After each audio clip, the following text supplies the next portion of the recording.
Welcome to movie brand. കേരളക്കരയാകെ പിടിച്ചുകുലുക്കിയ സംഭവമായിരുന്നു കൊച്ചിയിൽ നടി ആക്രമിക്കപ്പെട്ട കേസ്. 2017 ഫെബ്രുവരി 17-നാണ് തൃശൂരിൽ നിന്ന് കൊച്ചിയിലേക്കുള്ള യാത്രയ്ക്കിടെ നടി ആക്രമിക്കപ്പെട്ടത്. കൊട്ടേഷൻ സംഘങ്ങൾ ആദ്യം പിടിയിലായ കേസിൽ മാസങ്ങൾ പിന്നിട്ടപ്പോഴാണ് ദിലീപിന്റെ പേര് ഉയർന്നു കേട്ടത്. പിന്നാലെ നടന്റെ അറസ്റ്റും രേഖപ്പെടുത്തിയിരുന്നു. ഇപ്പോൾ കേസ് അന്തിമഘട്ടത്തിലേക്ക് കടന്ന സാഹചര്യത്തിൽ ഒന്നാം പ്രതിയായ പൾസർ സുനി രംഗത്തെത്തിയിരിക്കുകയാണ്. ദിലീപിനെ താനല്ല തന്നെ ദിലീപാണ് ചതിച്ചത് എന്നാണ് പൾസർ സുനി പറയുന്നത്. നടി ആക്രമിക്കപ്പെട്ട സംഭവം ദിലീപിനെ തന്നെ നായകനാക്കി ഒരു സിനിമ പിടിക്കലായിരുന്നു ലക്ഷ്യമെന്നും കാമുകിക്ക് വാക്കുകൊടുത്തതിനാലാണ് അതിജീവിതയെ ചില കാര്യങ്ങൾ ചെയ്യാതിരുന്നതെന്നുമാണ് സുനി പറയുന്നത്. നടനെ ആക്രമിക്കാൻ ദിലീപ് നൽകിയത് 1.5 കോടി രൂപയുടെ കൊട്ടേഷനായിരുന്നു. ദിലീപിന്റെ കുടുംബം തകർത്തതാണ് വൈരാഗ്യത്തിന് കാരണമെന്ന് തുടങ്ങിയ ആരോപണങ്ങളാണ് പൾസർ സുനി ആരോപിക്കുന്നത്. നടി ആക്രമിച്ച കേസിൽ വിചാരണ ഈ മാസം 11-ാം തീയതി പൂർത്തിയാക്കണമെന്നായിരുന്നു വിചാരണ കോടതി കഴിഞ്ഞ ദിവസം വ്യക്തമാക്കിയത്. മധ്യവേനൽ അവധിക്ക് മുൻപ് വിചാരണ പൂർത്തിയാക്കണമെന്നാണ് പ്രോസിക്യൂഷനും പ്രതിഭാഗത്തോടും വിചാരണ കോടതി നിർദ്ദേശം നൽകിയത്. എന്നാൽ ഇതിന് പിന്നാലെയാണ് സുനിയുടെ വെളിപ്പെടുത്തലുകൾ. അതേസമയം സുനിയുടെ വെളിപ്പെടുത്തലുകൾ ചാനലുകളും അദ്ദേഹവും ചേർന്ന് നടത്തിയ നാടകമാണെന്ന രീതിയിലാണ് ദിലീപ് അനുകൂലികൾ പ്രതികരിക്കുന്നത്. സ്റ്റിംഗ് ഓപ്പറേഷനെ പരിഹസിച്ചുകൊണ്ട് ഹാപ്പി അപ്പച്ച എന്ന ചിത്രത്തിൽ വ്യാജ വാർത്ത സൃഷ്ടിക്കുന്ന രംഗത്തിൽ നിന്നുള്ള ഒരു ചിത്രമാണ് ദിലീപ് ആരാധക കൂട്ടായ്മയായ ദിലീപ് ഓൺലൈൻ ഫേസ്ബുക്കിൽ പോസ്റ്റ് ചെയ്തത്.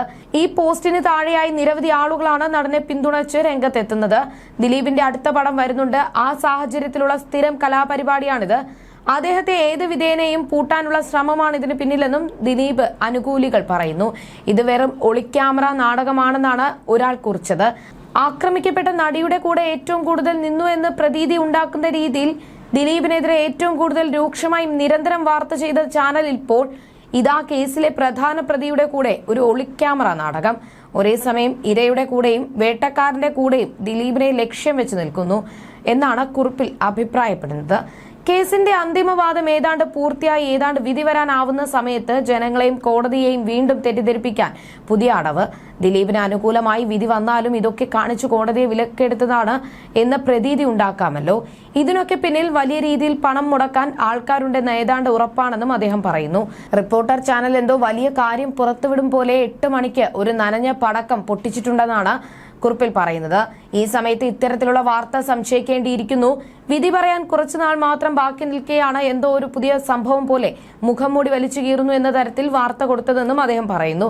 എനിക്കിതിൽ സംശയം തോന്നിയ ഭാഗം എന്തെന്നാൽ കാറിനുള്ളിൽ നടന്ന സംഭവം വ്യക്തമായി എന്താണെന്ന് അതിജീവിതയ്ക്ക് അറിയാം. അത് അവർ അവരുടെ വക്കീലിനോടും അന്വേഷണ ഉദ്യോഗസ്ഥനോടും കോടതിയോടും വെളിപ്പെടുത്തിയിട്ടുണ്ടാകണം.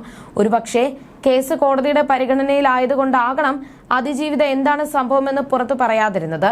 പൾസർ സുനി ഇപ്പോൾ പറഞ്ഞ കാര്യം, അതായത് രഹസ്യ ക്യാമറ വെച്ച് ഷൂട്ട് ചെയ്ത കാര്യം അന്വേഷണ ഉദ്യോഗസ്ഥരോട് പറഞ്ഞിട്ടുണ്ടാകണം.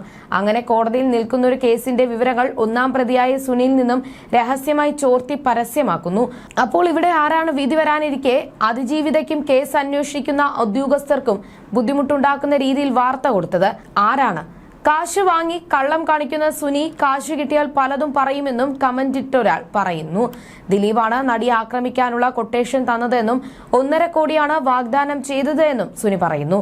ദിലീപിന്റെ സുഹൃത്തും സംവിധായകനുമായ നാദിർ ഷാ, ദിലീപിന്റെ മാനേജർ അപ്പുണ്ണി എന്നിവരുമായി ബന്ധപ്പെട്ട ചില കാര്യങ്ങളെക്കുറിച്ചും സുനി വെളിപ്പെടുത്തുന്നുണ്ട്. നടി ആക്രമിക്കപ്പെട്ട കേസിലെ സാക്ഷി കൂടിയാണ് അപ്പുണ്ണി. നാദിർ ഷാ ബുദ്ധിപരമായി കൈകഴുകിയെന്ന് പൾസർ സുനി പറഞ്ഞു. പുള്ളിക്ക് പേടിയുണ്ട്, ഒന്നും പറയാനും പറ്റുന്നില്ല, തീരുമാനമെടുക്കാനും പറ്റുന്നില്ല എന്ന അവസ്ഥയിലാണ് നാദിർ ഷാ നിൽക്കുന്നത്. ദിലീപിന്റെ മാനേജർ അപ്പുണ്ണിയെ പണത്തിനായി വിളിച്ചിരുന്നുവെന്നും പൾസർ സുനി വെളിപ്പെടുത്തി. വിളിച്ചപ്പോൾ നീ എന്താണെന്ന് വെച്ചാൽ ചെയ്, നമുക്കൊന്നും അറിയില്ല എന്ന മട്ടിലാണ് അപ്പുണ്ണി സംസാരിച്ചത് എന്നും സുനി പറയുന്നു. ഇക്കാര്യം താൻ വിജീഷിനോട് പറഞ്ഞു. ആരുടെ കയ്യിൽ നിന്ന് കാശ് കിട്ടിയാലും ഇനി അവരുടെ കാശ് വേണ്ട എന്ന് അവൻ പറഞ്ഞു. നീ അത് വേണ്ടെന്ന് വെച്ചേക്കെന്ന് പറഞ്ഞു. അങ്ങനെ വരെ തീരുമാനിച്ചതാണ്. താനും പറഞ്ഞു അങ്ങനെയെങ്കിൽ ആ പണം പോട്ടെ എന്ന്. അന്ന് പുള്ളിയോടുള്ള ദേഷ്യവും ഇങ്ങനെ ചെയ്തല്ലോ എന്നുള്ളതൊക്കെ കൂടി വന്ന് ഭ്രാന്ത് പിടിച്ചു. നമുക്ക് കോടതിയിൽ പറയാം എന്നൊക്കെ വിജീഷ് പറഞ്ഞു.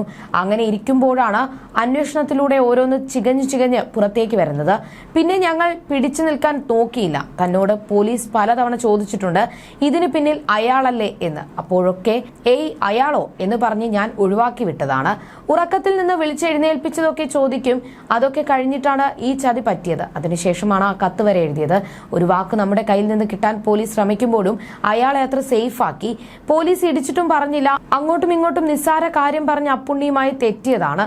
നിന്നെ കൊണ്ട് ചെയ്യാൻ പറ്റുന്നത് എന്താണെന്ന് വെച്ചാൽ ചെയ്, ഞങ്ങൾ നോക്കിക്കൊള്ളാം എന്ന് പറഞ്ഞു. കുറച്ച് നിങ്ങൾ കാത്തിരിക്കെ, നിങ്ങൾ ഇറങ്ങിയിട്ട് നോക്കാം എന്നൊക്കെ പറഞ്ഞാൽ മതിയായിരുന്നു. നമുക്കൊന്നും പറഞ്ഞു തരാൻ ആരുമില്ല. ഇവരെ അല്ലേ വിളിക്കുന്നുള്ളൂ. ഇത്രയൊക്കെ ഇവരെ സേഫ് ആക്കിയിട്ടും ഇവർ ഇങ്ങനെ കാണിക്കുമ്പോൾ നമ്മുടെ മനസ്സ് മാറിപ്പോകില്ലേ? അപ്പുണ്ണി സംസാരിക്കുമ്പോൾ ദിലീപ് തൊട്ടടുത്തിരിക്കുന്നുണ്ടാകും. അല്ലാതെ സ്വന്തം തീരുമാനം പ്രകാരം അപ്പുണ്ണി അങ്ങനെ പറയില്ല. അപ്പുണ്ണിയുടെ കയ്യിൽ 2 ഫോൺ ഉണ്ടെങ്കിൽ ഒന്ന് ദിലീപേട്ടൻ്റെതായിരിക്കും. അത് അപ്പുണ്ണിയാണ് മാനേജ് ചെയ്യുന്നത്. അതും മഞ്ജുവിനും അറിയില്ല, കാവ്യയ്ക്കും അറിയില്ലെന്നും പൾസർ സുനി പറഞ്ഞു. ഏതാനും മാസങ്ങൾക്കുള്ളിൽ അന്തിമവാദം കേൾക്കാനിരിക്കെയാണ് പൾസർ സുനി ജയിൽ മോചിതനാകുന്നത്. പൾസർ സുനിക്ക് കർശന വ്യവസ്ഥകളോടെയാണ് കോടതി ജാമ്യം അനുവദിച്ചത്. വിചാരണ കോടതിയാണ് പൾസർ സുനിക്ക് ജാമ്യം അനുവദിച്ചത്. എറണാകുളം ജില്ല വിട്ടു പോകരുത്, മാധ്യമങ്ങളോട് സംസാരിക്കരുത്, സാക്ഷികളെ സ്വാധീനിക്കരുത്, ഒരു സിമ്മിൽ കൂടുതൽ ഉപയോഗിക്കരുത്, സിം വിവരങ്ങൾ കോടതിയിൽ ഹാജരാക്കണം, 1 ലക്ഷം രൂപയുടെ ബോണ്ട് നൽകണം തുടങ്ങിയ വ്യവസ്ഥകളോടെയാണ് പൾസർ സുനിക്ക് കോടതി ജാമ്യം അനുവദിച്ചത്. കഴിഞ്ഞ 7.5 വർഷമായി പൾസർ സുനി ജയിലിൽ കഴിയുകയാണെന്നും കേസിലെ വിചാരണ ഇപ്പോഴൊന്നും തീരാൻ സാധ്യതയില്ലെന്നും കോടതി ചൂണ്ടിക്കാട്ടിയിരുന്നു. പൾസർ സുനിക്ക് ജാമ്യം നൽകുന്നത് കേസിനെ പ്രതികൂലമായി ബാധിക്കുമെന്ന് സർക്കാർ വാദിച്ചു. എന്നാൽ സുപ്രീം കോടതി പൾസർ സുനിക്ക് ജാമ്യം അനുവദിക്കുകയായിരുന്നു. ജാമ്യം തേടി 10 തവണയാണ് സുനി മേൽക്കോടതിയെ സമീപിച്ചത്. 6 തവണ ഹൈക്കോടതിയിലും 4 തവണ സുപ്രീം കോടതിയിലും ഹർജി നൽകി. ഈ സമയത്തെല്ലാം സുനിക്ക് വേണ്ടി ഹാജരായത് പ്രമുഖരായ അഭിഭാഷകരായിരുന്നു. നേരത്തെ തുടർച്ചയായി ജാമ്യ ഹർജി ഫയൽ ചെയ്തതിന് സുനിക്ക് ഹൈക്കോടതി 25,000 രൂപ പിഴ ചുമത്തിയിരുന്നു. ഒരു ജാമ്യ ഹർജി തള്ളി 3 ദിവസം കഴിഞ്ഞപ്പോൾ വീണ്ടും ജാമ്യ ഹർജി ഫയൽ ചെയ്തതിനാണ് ജസ്റ്റിസ് PV കുഞ്ഞികൃഷ്ണൻ പിഴ ചുമത്തിയത്. തുടർച്ചയായി ജാമ്യ ഹർജി ഫയൽ ചെയ്യാൻ സാമ്പത്തിക സഹായവുമായി ആരോ കർട്ടന് പിന്നിൽ ഉണ്ടെന്നും കോടതി അഭിപ്രായപ്പെട്ടു. 7 വർഷമായി ജയിലിൽ കഴിയുന്ന പ്രതി വിവിധ അഭിഭാഷകർ വഴി ഹൈക്കോടതിയിൽ മാത്രം 10 തവണയാണ് ജാമ്യ ഹർജി ഫയൽ ചെയ്തത്. 2 തവണ സുപ്രീം കോടതിയെയും സമീപിച്ചിട്ടുണ്ടെന്ന് കോടതി ചൂണ്ടിക്കാട്ടി. വർഷങ്ങളായി ജയിലിൽ കഴിയുന്ന പ്രതി ലീഗൽ സർവീസ് അതോറിറ്റിയുടെ സഹായത്തോടെയല്ല ജാമ്യ ഹർജി ഫയൽ ചെയ്യുന്നത്, സ്വന്തമായി നിയോഗിച്ചിരിക്കുന്ന അഭിഭാഷകർ വഴിയാണെന്നതും കോടതി ചൂണ്ടിക്കാട്ടുന്നുണ്ട്. പ്രതിക്ക് സാമ്പത്തിക ബുദ്ധിമുട്ടില്ലെന്നും മറ്റാരോ പിന്നിൽ ഉണ്ടെന്നുമാണ് ഇത് സൂചിപ്പിക്കുന്നതെന്നും കോടതി പറഞ്ഞു. നടിയെ ആക്രമിച്ച സംഭവത്തിന് പിന്നിൽ തന്നെ ഗൂഢാലോചനയുണ്ടെന്ന ആരോപണം ഉണ്ടെന്നതും കോടതി ചൂണ്ടിക്കാട്ടിയിരുന്നു. ഒരു ജാമ്യ ഹർജി തള്ളിയാൽ സാഹചര്യങ്ങളിൽ എന്തെങ്കിലും മാറ്റമുണ്ടെങ്കിലേ വീണ്ടും ജാമ്യ ഹർജി ഫയൽ ചെയ്യാവൂ എന്നാണ് നിയമം. പൾസർ സുനി ഏപ്രിൽ 16 ഫയൽ ചെയ്ത ജാമ്യ ഹർജി മെയ് 20 തള്ളിയിരുന്നു. ഇതിന് പിന്നാലെ മെയ് 23 വീണ്ടും ജാമ്യ ഹർജി ഫയൽ ചെയ്തതാണ് കോടതിയെ ചൊടിപ്പിച്ചത്. അമിക്കസ് ക്യൂറിയെ നിയോഗിച്ച് വിഷയം പരിശോധിച്ചാണ് പിഴ ചുമത്തിയിരിക്കുന്നത്. 1 മാസത്തിനുള്ളിൽ ലീഗൽ സർവീസ് അതോറിറ്റിക്ക് പിഴ തുക അടയ്ക്കാനും നിർദ്ദേശിച്ചിട്ടുണ്ട്. സുപ്രീം കോടതിയിൽ ഷീന ബോറ വധക്കേസിൽ ഇന്ദ്രാണി മുഖർജിക്ക് വേണ്ടി ഹാജരാകുന്ന മുംബൈയിലെ പ്രമുഖ അഭിഭാഷകയായ സന റയീസ് ഖാനാണ് പൾസർ സുനിക്ക് വേണ്ടി എത്തിയിരിക്കുന്നത്.